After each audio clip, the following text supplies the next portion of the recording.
Hello everyone. तो आज का ये वीडियो आपके बीच में लाने के पीछे हमारा एक विशेष मकसद है, क्योंकि कल मैंने एक ऐसा केस देखा है। कल की बात नहीं है, उससे पहले भी मैंने बहुत सारे ऐसे केसेस देखे हैं जो कहीं ना कहीं जल्दबाजी में या सस्ते के चक्कर में अपने आप को रिस्क में डाल देते हैं। तो आज मैं कुछ विथ प्रूफ आपको दिखाऊंगा कि किस तरीके से लोग अपनी लाइफ से खिलवाड़ कर लेते हैं या फिर उनकी लाइफ से कोई और खिलवाड़ कर रहा है। वो चीज़ें मैं आज आपको दिखाने वाला हूँ।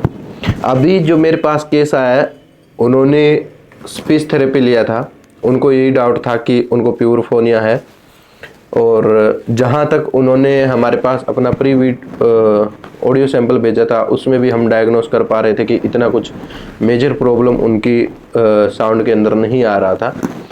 तो हमने भी उनको सजेस्ट किया था कि आप आ जाओ हमारे पास में, प्रॉपर चेकअप के बाद हम आपको स्पीच थेरेपी है वो स्टार्ट करवा देंगे, और थेरेपी से जहाँ तक है आपको अच्छे रिजल्ट्स मिलेंगे।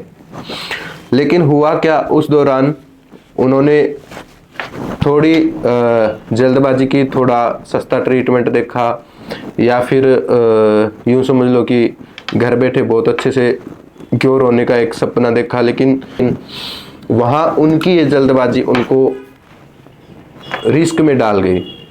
ठीक है, अब जो पेशेंट आया मेरे पास में, उनका क्या सीन हुआ दोस्तों कि उन्होंने ऑनलाइन में ट्रीटमेंट लिया थेरेपी का, और उनको ये बोला गया कि आप 1000 पे करो, आपको थेरेपी देते हैं। और थेरेपी की कुछ टेक्निक्स उनको दी गई जिनसे कि वो मतलब घर पे प्रैक्टिस करें, और उसके बाद बोला गया कि आपको इन टेक्निक से इम्प्रूवमेंट हो जाएगा।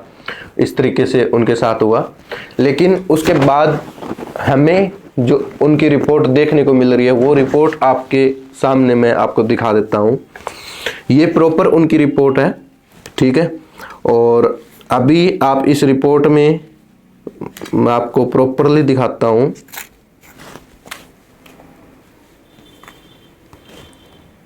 तो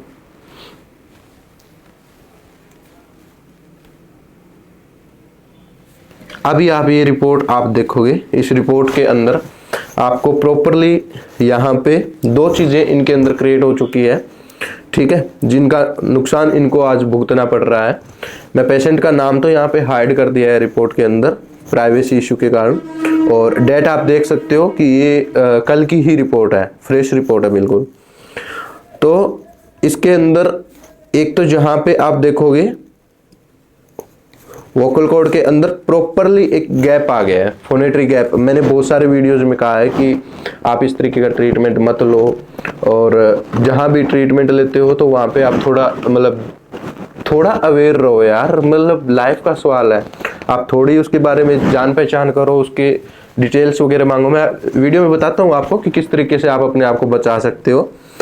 अब ये चीज़ आपको यहाँ पे प्रॉपरली गैप आपको यहाँ पे देखने को मिल रहा है, फोनेटरी गैप यहाँ पे क्रिएट हो चुका है। और सबसे बड़ा एक रिस्क वाला मैटर है, क्या है कि मतलब इनके वोकल कॉर्ड में स्वेलिंग भी आ चुकी है, ठीक है। वो मैं आपको दिखाता हूँ। ये इनका राइट वोकल कॉर्ड है। थोड़ा सा अगर आप ध्यान से देखने की कोशिश करते हैं तो एक साइड में इनके रेडनेस प्रतीत हो रहा है, स्वेलिंग आ चुकी है। मे बी वो इन फ्यूचर कोई प्रॉब्लम भी बन जाती अगर ये उनको कैरी ऑन करते, या उस बंदे के साथ स्पीच थेरेपी को कैरी ऑन करते, हम तक नहीं पहुंचते, तो ये एक बड़ी प्रॉब्लम भी कल को बन सकती थी। नोड्यूल भी बन सकता था, वोकल कॉर्ड पैरालिसिस भी हो सकता था, कुछ भी हो सकता था। इन फ्यूचर हम कुछ नहीं कह सकते इनकी क्या प्रॉब्लम आ सकती थी। लेकिन आपको यहाँ पे प्रॉपरली आपको यहाँ पे वोकल कॉर्ड में इनके देखने को मिलेगा, ठीक है। तो ये लेटेस्ट है, कोई पुराना केस या कुछ ऐसा नहीं है। आप यहाँ पे डेट भी आप चेक कर सकते हो, डेट में भी आपको प्रॉपर यहाँ दिख रहा होगा 1/2/2024 की डेट है, ठीक है। और एज भी बच्चे की कुछ ज़्यादा नहीं है, 22 साल एज है, तो एज के अकॉर्डिंग भी इसकी कुछ ज़्यादा एज नहीं है। ये हमने जब ये पेशेंट हमारे पास आया, हमें लगा कि कुछ ना कुछ इशू है इस बच्चे ने। जिस तरीके से हमने पूछा कि आपको किस तरीके की टेक्निक्स दी गई थी थेरेपी में, तो हमने कहा कि यार इस तरीके का कोई टेक्निक यूज ही नहीं होता है नॉर्मली, और आपको जिस बंदे ने बोला है तो स्पष्ट है कि गलत ही बोला है। उसके बाद हमने इनको एंडोस्कोपी के लिए सब भेजा हमारे साथी डॉक्टर के पास में। उसके बाद जब रिपोर्ट्स हमें मिली तो हमें देखने को मिला सिंपली ये देखो, इन्होंने मेंशन भी किया है राइट वोकल कॉर्ड में स्वेलिंग आ चुकी है, फोनेटरी गैप अभी प्रेजेंट है इनके, और प्यूरफोनिया क्वेश्चन मार्क डाल दिया है। क्वेश्चन मार्क क्यों? क्योंकि प्यूरफोनिया एक सिंपल सा स्टेप है ना कि यार लड़के में लड़की जैसी आवाज है तो बस प्यूरफोनिया कह दिया, तो उन्होंने फिर क्वेश्चन मार्क में डाल दिया है। तो ये चलो कोई बात ना, ये 3 इशू हम एक बार देख लेते हैं, लेकिन ये मेजर पॉइंट यहाँ पे प्रॉब्लम क्रिएट कर रहा है। ठीक है, गलत एक्सरसाइज की वजह से वोकल कॉर्ड में स्वेलिंग आना एक मेजर प्रॉब्लम यहाँ पे क्रिएट हो सकती थी अगर पेशेंट टाइमली हमारे पास नहीं पहुंचता। चलो इनको छोड़ते हैं एक बार हम। तो ये चीजें थी फ्रेंड्स कुछ जो मैं बार बार मेरे हर वीडियो में कहता हूँ कि आप जब भी ट्रीटमेंट लेते हो तो प्रॉपर एक वेरीफाइड स्पीच थेरेपिस्ट के पास ही ट्रीटमेंट लो, या फिर ऐसा स्पीच थेरेपिस्ट देखो जो ईएनटी डॉक्टर और पूरे एक मतलब बेंच के बोर्ड के साथ काम करता हो, प्रॉपरली चेकअप के साथ काम करता हो। हमारे पास जब पेशेंट आते हैं तो हम उनको प्रॉपरली चेक करते हैं, खुद से एनालिसिस करने की कोशिश करते हैं। जैसे ये बच्चा मेरे पास आया, मैंने तुरंत इसको पहचान लिया था कि इसके गले में कुछ ना कुछ प्रॉब्लम है। उसके बाद मैंने एंडोस्कोपी इनको रिकमेंड की। इससे पहले भी कुछ केसेस ऐसे हैं जिनमें मुझे गलत थेरेपी के बाद नोड्यूल्स वगैरह और फोनेटरी गैप वगैरह मुझे देखने को मिला है। ठीक है, ये बातें हो गई। चलो इस पेशेंट का रिव्यू था जो भी था, मैंने आपको एक अवेयरनेस के लिए ये वीडियो क्रिएट किया है ताकि आप समझ सको और प्रॉपर आप ट्रीटमेंट करवा सको। इसके बाद ये हाई रिस्क की कुछ मैं बता देता हूँ, फैक थेरेपी के हाई रिस्क आपको बता देता हूँ। सबसे पहले आपको अगर गलत थेरेपी करते हो, गलत एक्सरसाइज करते हो तो सिंपल सा इशू है, आपके वोकल कॉर्ड में नोड्यूल बनने की पूरी संभावना रहती है।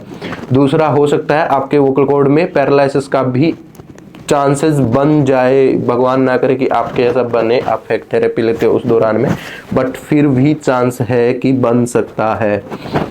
थर्ड, अगर वोकल कॉर्ड लूज हो जाते हैं, सपोज दैट उनमें एक प्रॉपर आप यूं कह दो कि वोकल कॉर्ड के अंदर एक प्रॉपर तनाव हो रहता है, अगर वो तनाव गलत थेरेपी की वजह से कम हो जाता है तो उस दौरान आपको वहां पे फोनेटरी गैप और हॉर्सनेस वॉइस देखने को मिलेगी। ऐसा केस एक आ चुका है, नेपाल का मेरे पास आया था।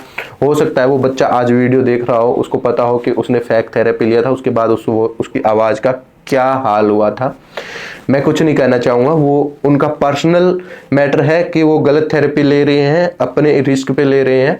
ठीक है, और कुछ बच्चे ऐसे भी हैं जो गलत थेरेपी के बाद उन्होंने कंप्लेंट भी डाला है, हमें बताया भी है उन्होंने।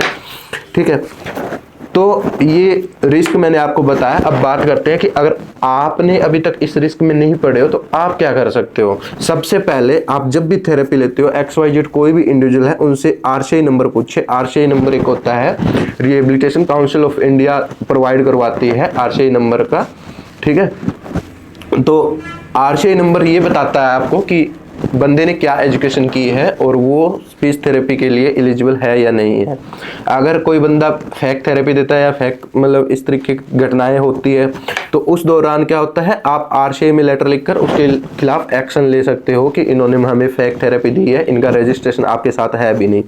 दूसरी चीज़, आप क्वालिफिकेशन चेक कर सकते हो। क्वालिफिकेशन में अगर वो ये कहता है कि मैं पढ़ रहा हूँ या मेरी स्टडी चल रही है, मैं ट्रीटमेंट दे सकता हूँ या मैं इस ट्रीटमेंट का नॉलेज रखता हूँ, तो मैं बता दूँ ये गले और आपकी लाइफ का मैटर है। ये कोई आसान सा योगा नहीं है कि किसी ने भी आपको योगा करवा दिया और आप योगा कर रहे हो, चलो कोई ना कुछ होगा तो ठीक है, नहीं होगा तो भी कोई बात नहीं है, 1500 रुपये हम भुगत लेंगे।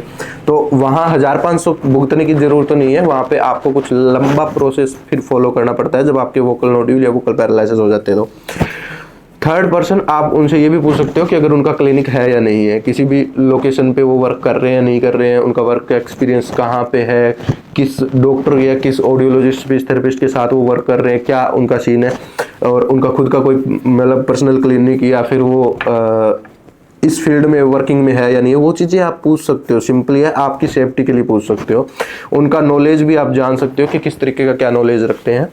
ठीक है, ये सब चीज़ों से मुझे कोई लेना देना नहीं है। मैंने किसी के अगेंस्ट या ऐसे मतलब नहीं डाला है कि आपको मैं गुमराह कर सकूं किसी भी तरीके से। लेकिन जो मैंने केसेस इन दिनों में ऑब्जर्व किए हैं, जो केसेस मैंने देखे हैं, जिस हिसाब से बच्चों में ये रिस्क फैक्टर आ रहा है, हाई रिस्क में बच्चे जा रहे हैं गलत थेरेपी की वजह से, तो मैं मजबूर था एक तरीके से ये पॉइंट्स आपके सामने रखने के लिए। तो इसलिए मैंने ये अवेयरनेस का वीडियो है जो आज क्रिएट किया है, ताकि आप लोग इन चीज़ों के बारे में थोड़ा जागृत हो सको और थोड़ा सही से आप ट्रीटमेंट की दिशा में जा सको, सही ट्रीटमेंट आप ले सको।